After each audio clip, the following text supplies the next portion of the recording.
Unfortunately, Ohio State has to replace another coordinator because Mm.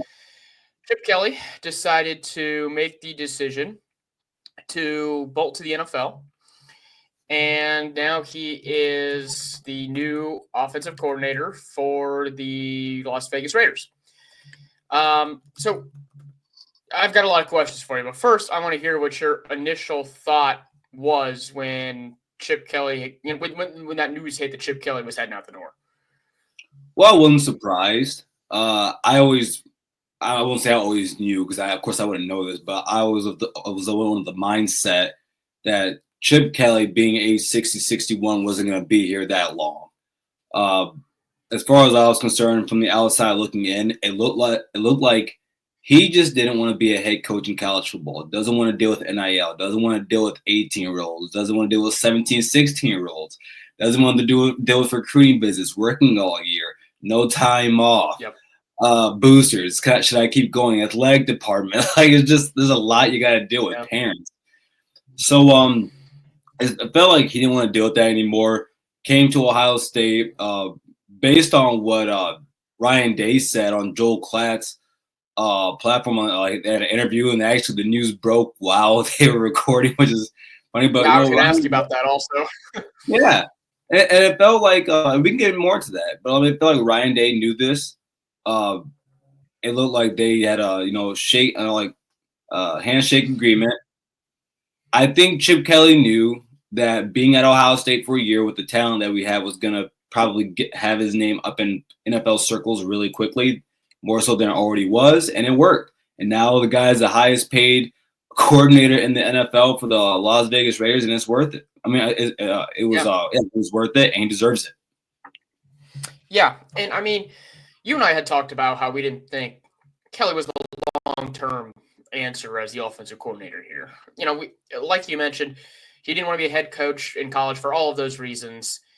And with his age, being what it was, he doesn't want to be a college coordinator forever.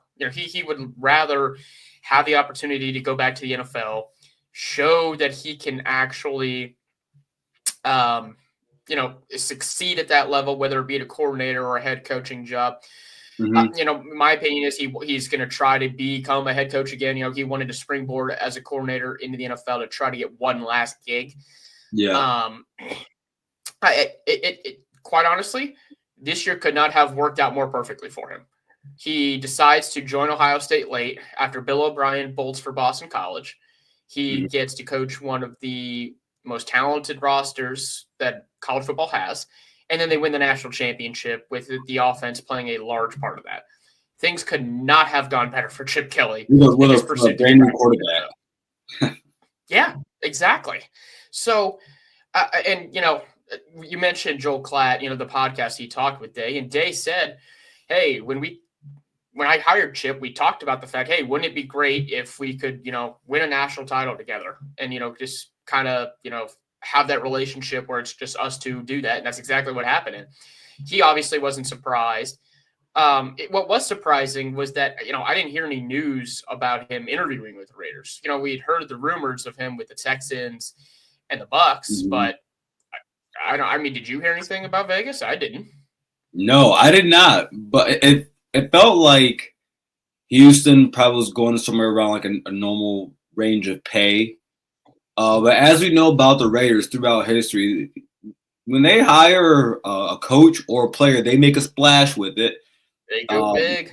Yeah, and they will pay for you. And, I mean, that money's crazy for a coordinator. $6 million? About triple his salary from Ohio State. I mean, honestly, I'd have more concerns if Kelly said no to that. Also, Ryan, that's what I was going to say next. Like, how does a guy say no to that? I mean, you get to live in Vegas. It's not like he can gamble, but it's just too good of a job. And I mean, what's really cool about being Ohio State right now is that no matter what you say, any NFL job is better than a college job.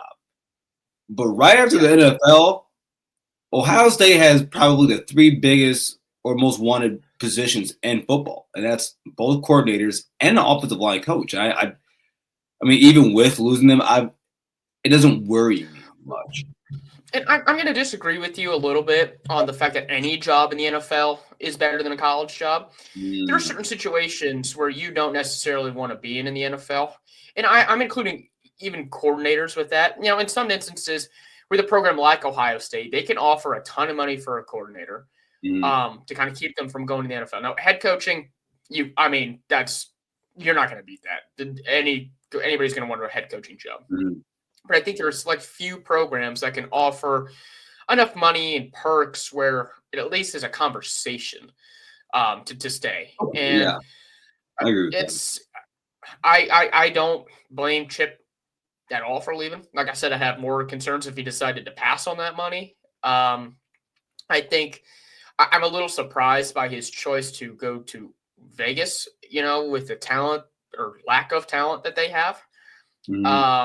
But that's his choice. He wanted to work under Pete Carroll. He knows Pete. He's worked with him, or he's coached, the same conference with him for a while. So he coached against him in the same division at one point when he was with the Niners. So, it's unfortunate that Ohio State has to replace both coordinators, but also this is something we talked about when talking about Knowles. This is what happens when you're at the top. I mean, other schools, NFL teams, they come for your talent. And Alabama had to deal with this for years. Georgia had to deal with it. This is the price of winning a national title. It's a price I'm certainly willing to pay. So they're going to have a lot of options to fill both these coordinator positions. And when he was talking to Klatt, he also mentioned that they weren't going to rush this search. They were going to take their time, make sure they make the right hire, not just the quick hire. So I wouldn't be surprised if it took, a few more days, maybe a couple more weeks to make sure that all of these positions get filled. No, most definitely. And for a position like this and something it's time sensitive, but it's a very sensitive job. You can't rush through things like this. And worst comes to worst, the worst possible thing that Ohio State could do is Ryan Day do the play calling. Now, do we want that right now? No, but that's the worst possible thing, and it ain't that bad. And so I understand what you're saying. I'm not saying that we want that to happen. Sure. So then let's kind of get into it then. As far as Chip goes, would you be okay? And I've seen this idea floated around. If they were to promote Brian Hartline to offensive coordinator and have Day as the play caller again, would that be something you would be okay with? No. I think that 2 years ago, the year before, Ryan Day had to hit the play calling because it just wasn't working out. I mean, again, Brian Hartline that year was a first-time play caller. And I think he didn't really get a chance to be the play caller. He called plays in the spring game, and that was it. Day's like, nope, I'm taking it back over. I thought that was strange. I have to assume he saw something that he wasn't comfortable with. And I trust Ryan Day enough to be okay with that. But if in my perfect world, you give Brian Hartline you let him be the OC, but you let him be the co-OC. I'm looking for somebody else. I need someone that's established. I think that when you have a young team like this, you need someone that's established. And Brian Hartline, he's not that yet. And it's eventually we have to. The conversation will come up, about Brian Hartline leaving. Because someone's going to I'm trying to have that now. If they don't promote him, he's going to be gone too. Yeah, that's the game. It is the game. To be honest, as much as the Brian Hartline wide receiver development has been top tier, I'm not going to sit here at Ohio State doesn't get wide receivers even without him. So eventually the time's going to come, but you do have to ponder whether you make Brian Hartline the full-blown offensive coordinator or the co-offensive coordinator. Because if you're going to do that, I don't think Ryan Day should be calling plays. If you're going to do it, Ryan, let him call. Okay. So I've got two schools of thought that kind of oppose each other as far as the Hartline hire or promotion is concerned. So let's say they really want to keep Hartline, which they should, because he is their most valuable assistant. I think he's the most valuable assistant in the country, quite frankly, with not only his recruiting, but developing of their wide receivers. I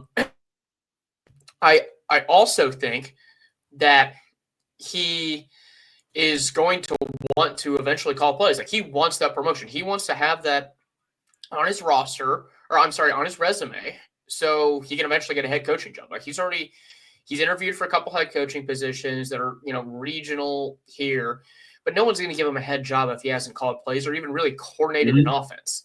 Right. So at some point he is going to want that. And then if he doesn't get it, he might up and leave. At the same time, if he calls plays now, he has a lot of talent on that field. It's when you got Jeremiah Smith on the field, I think it's almost kind of hard to screw things up. Just throw that man the ball and let him go.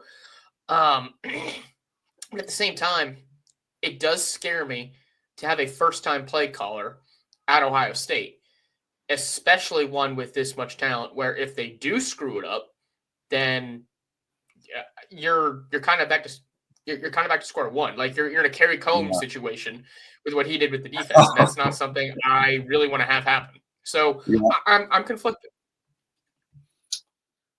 You have every right to be.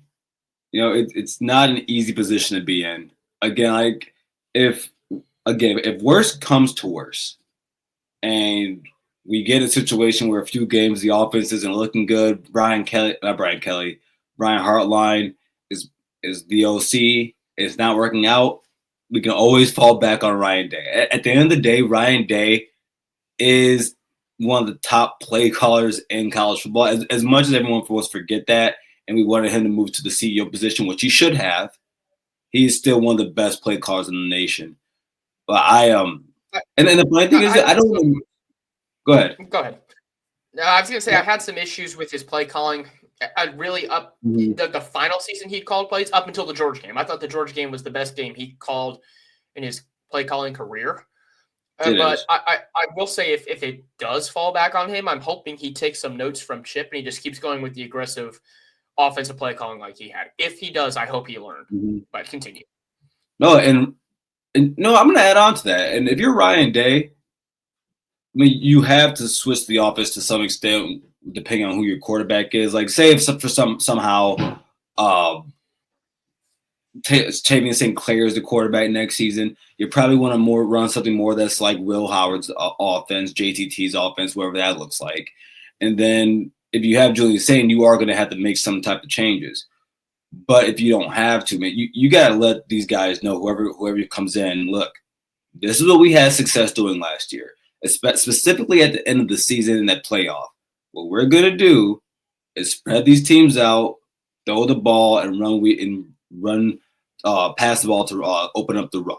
And I think as long as Ryan Day can take control of how this offense is ran, but not be the play caller, then we're all set.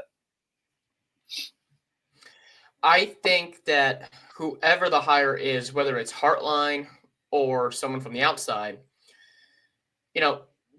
I do think Day needs to make sure that they're going to have Chip Kelly, he's an offensive savant. Like, he loves, we talked about how much he loves coaching ball, how he just loves drawing up plays.